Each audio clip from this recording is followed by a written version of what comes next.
రాజాకి మన కుటుంబం వల్ల అన్యాయం జరిగిందనే, మళ్ళీ కుటుంబం వల్ల న్యాయం జరగాలనే చందు ప్రేమకి నేను అడ్డు చెప్పలేదు. వెంటనే రాజాకి చందుకి పెళ్లి చేసేయ్. మా అమ్మాయికి ఆల్రెడీ సంబంధం కుదిరిందండి. ఎవరండి అబ్బాయి? అదిగో మాటల్లోనే వచ్చాడు. రాజా,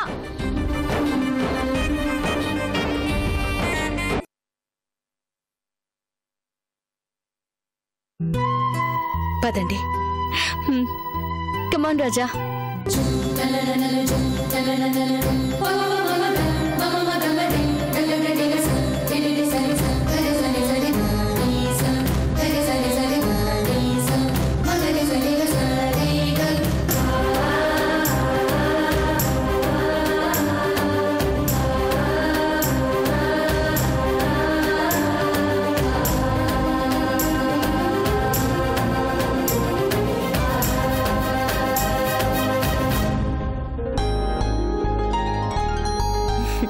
పూజారి గారు,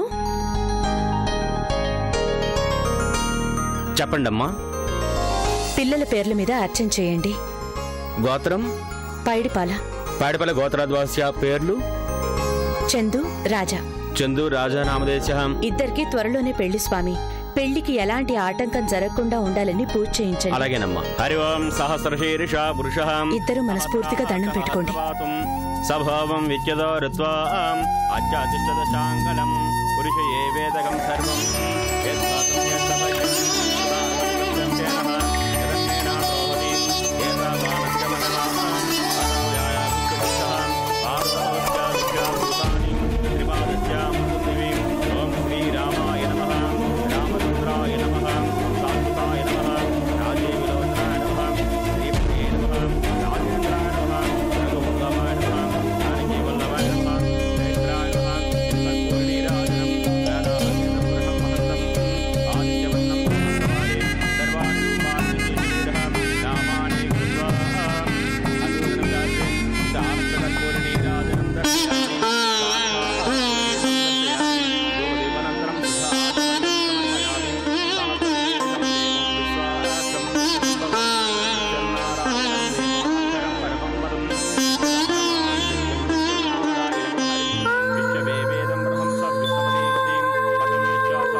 జరడే విద్యురడే కేరవాసరం అకాల ముచ్చహరణం సర్వయాది నివారణం సమస్త పాపక్షేకరం.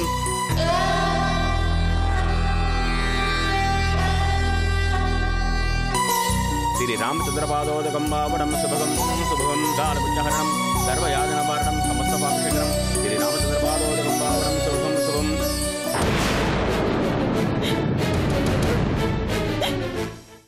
మాధవి, నువ్వు కూడా అర్చన చేయించుకో. మాధవి, ఇంతలోనే ఎక్కడికి వెళ్ళింది? గుడికేగా వచ్చింది, ఎక్కడికి వెళ్ళదు. తనే వస్తుందిలే. రా, అలా కూర్చుందా.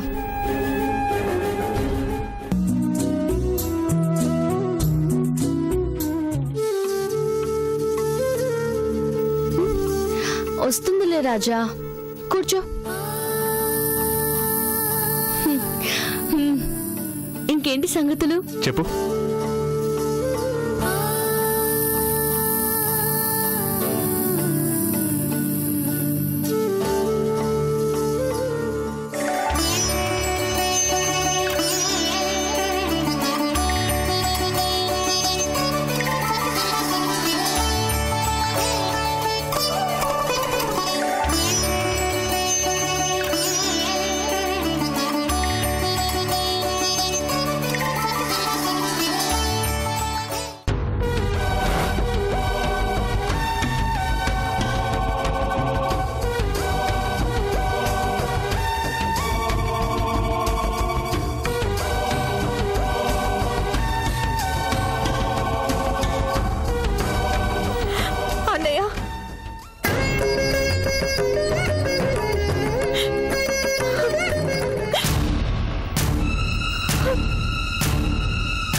మాధవి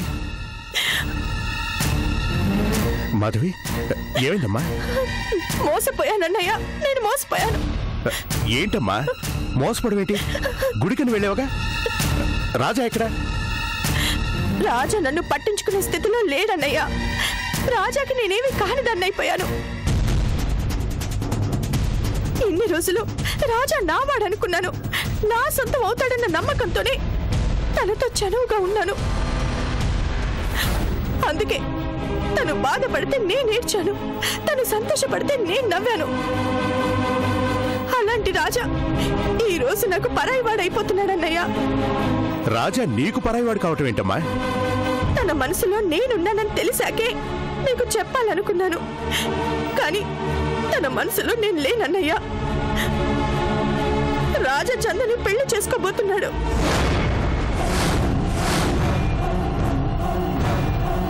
రాజా చందుని పెళ్లి చేసుకోవడం ఏంటమ్మా?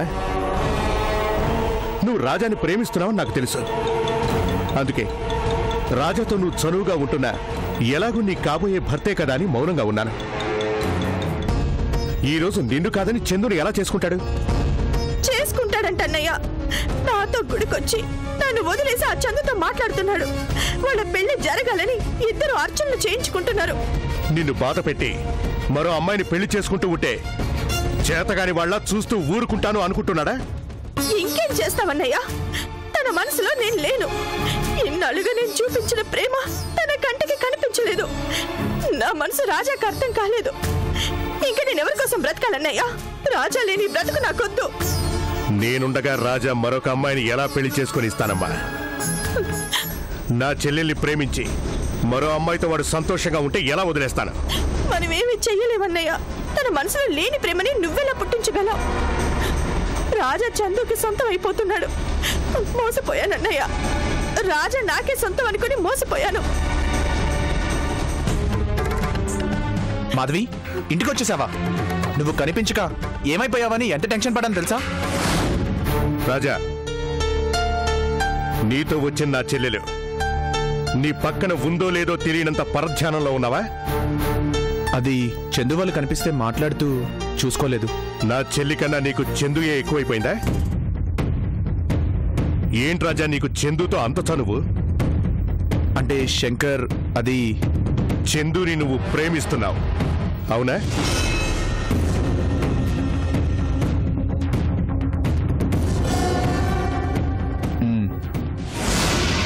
మరి నా చెల్లెలేమైపోవాలి? నేను చందుని ప్రేమిస్తే మాధవికి వచ్చిన నష్టం ఏంటి శంకర్? నష్టం కాక మరేంటి? నా చెల్లెలు నిన్ను ప్రేమిస్తోంది. నా చెల్లెలు నిన్ను ప్రేమిస్తోందని తెలుసు కాబట్టే మీరిద్దరు ఎక్కడ తిరుగుతున్నా ఎలా ఉన్నా చూస్తూ ఊరుకున్నాను. మీ ఇద్దరి పెళ్లి చేసి నా కళ్ళెదురుగా ఉంచుకోవాలని ఆశపడుతుంటే నువ్వు చందుని ఎలా పెళ్లి చేసుకుంటావు రాజా? శంకర్, మాధవి నీ చెల్లెలన్న అభిమానంతో చూశాను గాని నా మనసులో మాధవి మీద అలాంటి అభిప్రాయం లేదు. అయినా నేను చందు ప్రేమించుకున్నాం. పెళ్లి చేసుకోవాలి అనుకుంటున్న టైంలో ఇలా మాట్లాడతావేంటి? రాజా, స్నేహితుడిగా నువ్వేం చేసినా భరిస్తాను, కానీ నా చెల్లెల్ని ఇలా మోసం చేస్తే మాత్రం సహించలేను. తను నిన్ను ప్రేమిస్తోంది, నువ్వు లేకపోతే బ్రతకలేను అంటోంది. నా మనసులో తన మీద ఏ ఫీలింగు లేకుండా మాధవి పాటికి మాధవి ఊహించేసుకుంటే నేను ప్రేమించాలా? సారీ శంకర్, చందు నా ప్రాణం. నా పెళ్లి తనతోనే.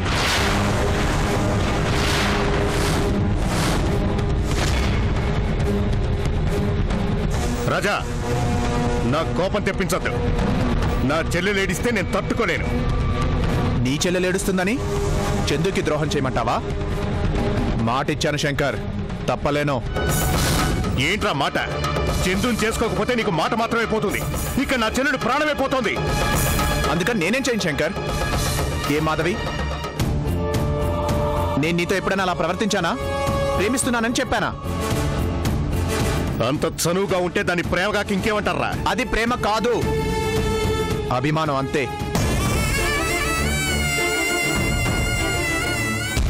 స్నేహితుడివి కాబట్టి ఇంకా మాట్లాడుతున్నాను. మర్యాదగా నా చెల్లెల్ని చేసుకో. లేదంటే నాలోని రాక్షసుణ్ణి చూస్తావు. ఏంటి బెదిరిస్తున్నావా? నీ బెదిరింపులు నా దగ్గర కాదు శంకర్. బెదిరిస్తే ప్రేమ పుట్టదు, అది అనుభూతి మనసులో కలగాలి. చేసుకుంటావా చేసుకోవా? కుదరదు. నా చెల్లెల కన్నా నువ్వు నాకేం ఎక్కువ కాదు రాజా. అలా అయితే చందు కన్నా నాకు మీరేం ఎక్కువ కాదు. మర్యాదగా చెప్తున్నాను. నేను మర్యాదగానే చెప్తున్నాను. ఈ శంకర్ మాట కాదని బ్రతకలేవు రాజా. రాజా ప్రేమకు భయపడతాడు కానీ ఇలాంటి బెదిరింపులకు కాదు. రాయ్, కాళ్ళు చేతులు కట్టేసైనా సరే నా చెల్లెలతో నీ పెళ్లి జరిపిస్తాను. ఏంట్రా నువ్వు జరిపించేది? నీ చెల్లెల్ని నేను చేసుకోను. ఏం చేసుకుంటావో చేసుకోపో. రాయ్, నా చెల్లెల్ని కాదు అన్న తర్వాత నువ్వు బ్రతకడానికి వీల్లేదురా. నిన్ను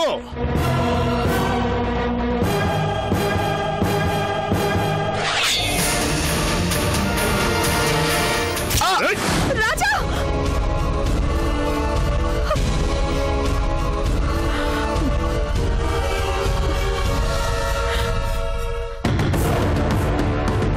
అమ్మో, ఈ విషయం అన్నయ్యకి తెలిస్తే జరిగేది అదే. రాజా వల్ల నేను బాధపడ్డానంటే అన్నయ్య భరించలేడు. నా వల్ల వాళ్ళిద్దరి మధ్య గొడవలు రాకూడదు. నా ప్రేమ ఎలాగో ఓడిపోయింది. వాళ్ళిద్దరి స్నేహం అయినా బాగుండాలి.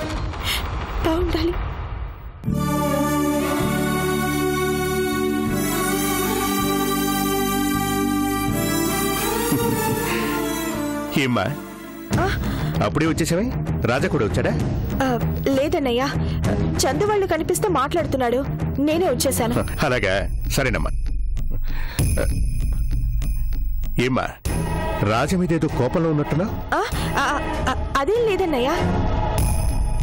లేదన్నా ఉందని నీ మాటలే చెప్తున్నాయి. రాజాతో అలా ఉండద్దమ్మా. రాజా అంటే నీకు ఇష్టమేగా? నాకు తెలుసమ్మా, చిన్న చిన్న విషయాలకి గొడవపడి రాజాని బాధ పెట్టద్దు. రాజా నువ్వు కలిసి తిరుగుతుంటే చూడ చక్కగా ఉంటుంది. మీ ఇద్దరికి పెళ్లి చేసేస్తే నా బాధ్యత తీరిపోతుంది. ఎక్కువగా ఆశపడటం కూడా తప్పేమో అన్నయ్య. ఆశే ఉందమ్మా. వాడు నా స్నేహితుడు. రేయ్, నా చెల్లెలి మెళ్ళలో తాళి కట్టరా అంటే కాదంటాడా ఏంటి? ఒకవేళ అంటే ఊరుకుంటానా? నిన్ను కాదని వాణ్ణి మరొక అమ్మాయిని పెళ్లి చేసుకొని ఇస్తానా?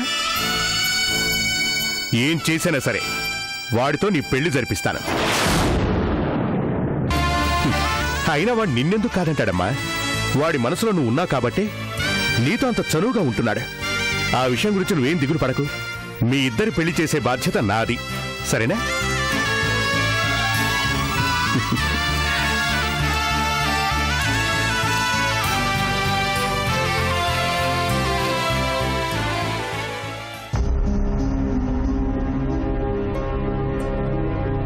ఏంటి మాధవి, అలా చెప్పబెట్టకుండా వచ్చేయడమేనా?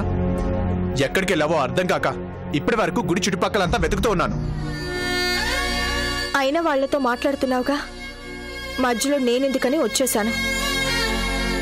అయిన వాళ్ళు కాబట్టేగా గుడికి నాతో వచ్చి నన్ను మర్చిపోయి వాళ్లతో కలిసిపోయా.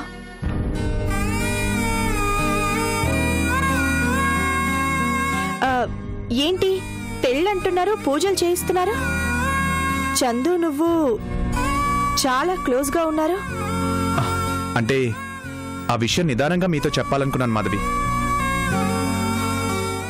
కానీ చందు వాళ్ళ ఇంట్లో అందరికీ చెప్పేసినట్టుందిగా. తను ఏ విషయాన్ని దాచిపెట్టలేదు, అందుకే అందరికీ చెప్పేసింది. ఆ అశోక్ గడికి కూడా మా విషయం తెలుసు. తను దాచిపెట్టలేకపోయింది, కానీ నువ్వు దాచిపెట్టగలిగావుగా.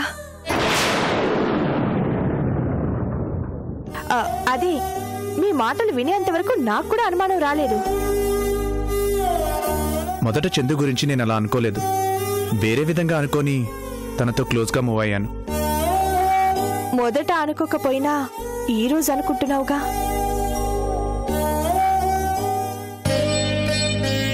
చందు అదృష్టవంతురాలు, అందుకే ప్రేమ లేని చోట కూడా ప్రేమను సంపాదించగలిగింది. అవతలి వాళ్ళ ప్రేమని కనిపించకుండా చేయగలిగింది. అదే మాకు కూడా తెలియకుండా చేయగలిగింది అంటున్నాను. మీకు తెలియకుండా అయితే పెళ్లి చేసుకోం కదా మాధవి. అవసరం ఏముంది?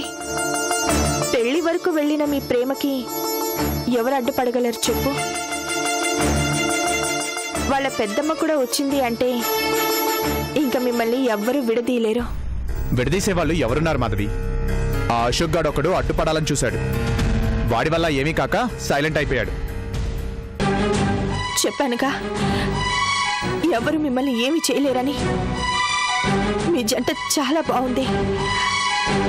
మేడ్ ఫర్ ఈచ్ అదర్ అన్నట్టు ఉంటారు. థ్యాంక్స్ మాధవి. మా ప్రేమ విషయం ఫస్ట్ నీకే చెప్పాలనుకున్నాను, బట్ ఇలా తెలిసిపోయింది.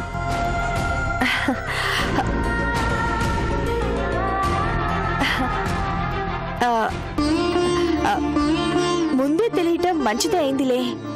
ఏ ఆలస్యంగా తెలిస్తే అప్పటికి నేను చేయగలిగింది ఏమీ ఉండేది కాదు. ఏం చేస్తావేంటి?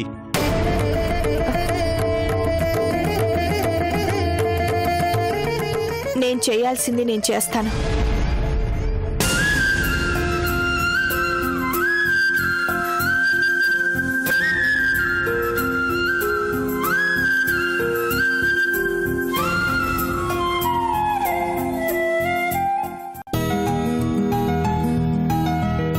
Sir, good news sir. ఏంటది? ఫస్ట్ టైం మనం వేసిన హైవే రోడ్ కాంట్రాక్ట్ మనకే వచ్చింది సార్. నిజమా? అవును సార్, ఇప్పుడే తెలిసింది.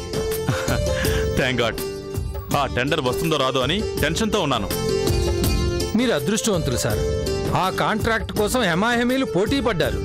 అలాంటిది వాళ్ళందరినీ కాదని మనకే వచ్చిందంటే మామూలు విషయం కాదు సార్. ఇది మనం చాలా ప్రెస్టీజియస్గా తీసుకోవాలి. స్టాఫ్ అందరికీ ఈ విషయం చెప్పి వాళ్ళందరికీ చిన్న పార్టీ లాంటిది అరేంజ్ చేయండి. ఇప్పటి నుంచి మనందరం కష్టపడితే మనం ఆ కాంట్రాక్ట్ని కంప్లీట్ చేయగలం. అలాగే సార్. ఇంకో చిన్న విషయం. ఏంటది? ఇమీడియట్ గా మనం పెద్ద అమౌంట్ ఇన్వెస్ట్ చేయాల్సి వస్తుంది సార్.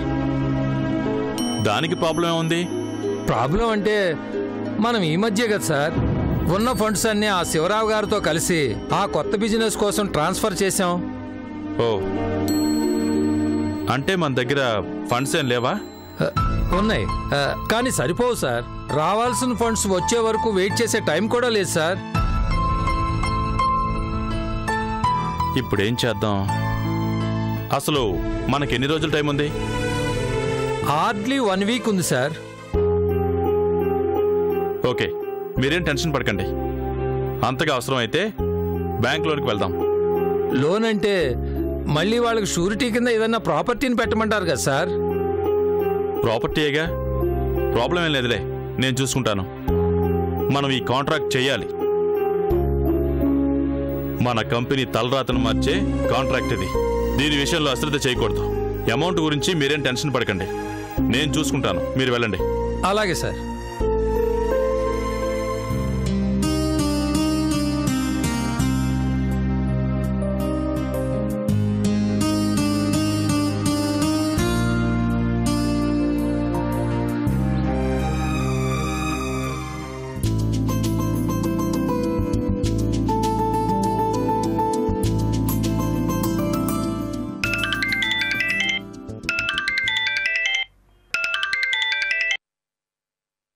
హలో సార్, నేను మేనేజర్ గారు చెప్పండి. Sir, good news sir.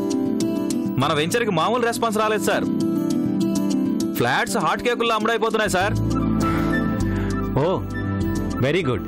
అవును సార్, ఫస్ట్ టైం యూరోపియన్ స్టైల్లో కట్టిన మన ఫ్లాట్స్కి డిమాండ్ భయంకరంగా పెరిగింది సార్. జనం పోటీ పడుతున్నారు సార్. అందరికీ ఫ్లాట్స్ సరిపోవు సార్. కొంతమంది మనం చెప్పిన రేటు కన్నా డబుల్ ఇస్తామంటున్నారు సార్. కొన్ని ఫ్లాట్స్ మనం అలాంటి వాళ్ళకి అమ్మితే మనకు మంచి లాభం వస్తుంది సార్. నో, మనం ఈ వెంచర్ ద్వారా సాధించాలనుకుంది కేవలం గుడ్ విల్ మాత్రమే. లక్కీగా మంచి లాభాలు కూడా వస్తున్నాయి. మనకు అది చాలు. ఫ్లాట్స్ ముందుగా బుక్ చేసిన వాళ్ళకే ఇవ్వండి సార్. మరి మిగిలిన వాళ్ళకి వితిన్ 6 monthsలో ఇంకో 2 వెంచర్స్ వేసి ఫినిష్ చేసిస్తామని చెప్పండి. అంతేగాని అత్యాశకు పోవద్దు. కొత్త కస్టమర్స్ని కన్విన్స్ చేయండి. 6 monthsలో గ్యారంటీగా ఫ్లాట్ ఇస్తామని చెప్పండి. అలాగే సార్. ఇంకోటి, నెక్స్ట్ వెంచర్కి మంచి ల్యాండ్స్ ఎక్కడున్నాయో కొంచెం గ్యాదర్ చేసి పెట్టండి. Okay sir. ఇమీడియట్గా మనం వర్క్ స్టార్ట్ చేద్దాం. ఓకేనా? Bye sir. Thank you sir. Okay. Archana, Archana, ఏంటండి? ఇంతకాలం మనం రకరకాల బిజినెస్లు చేసాం. ఫస్ట్ టైం కాంట్రాక్ట్ ఫీల్డ్లో అడుగు పెట్టబోతున్నాం. నేషనల్ హైవే కాంట్రాక్ట్ మనకే వచ్చింది. నిజమా? ఎంత మంచి వార్త చెప్పారండి. కానీ కొంచెం డబ్బు కావాల్సి వస్తుంది. డబ్బుకి ప్రాబ్లం ఏముంది? ప్రాబ్లం ఉండేది కాదు. ఈ మధ్య మందుల కంపెనీ మీద ఇన్వెస్ట్ చేశాం కదా, ఇమ్మీడియట్గా అంత పెద్ద అమౌంట్ అంటే కష్టం. అందుకే బ్యాంక్లో లోన్ ట్రై చేస్తున్నాను.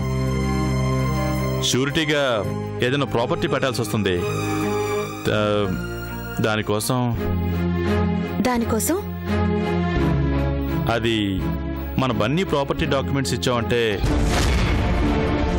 లోన్ తీసుకుని మనకు రావాల్సిన అమౌంట్ రాగానే డాక్యుమెంట్స్ తిరిగిచ్చేద్దాం. బన్నీ ప్రాపర్టీనా? వద్దండి,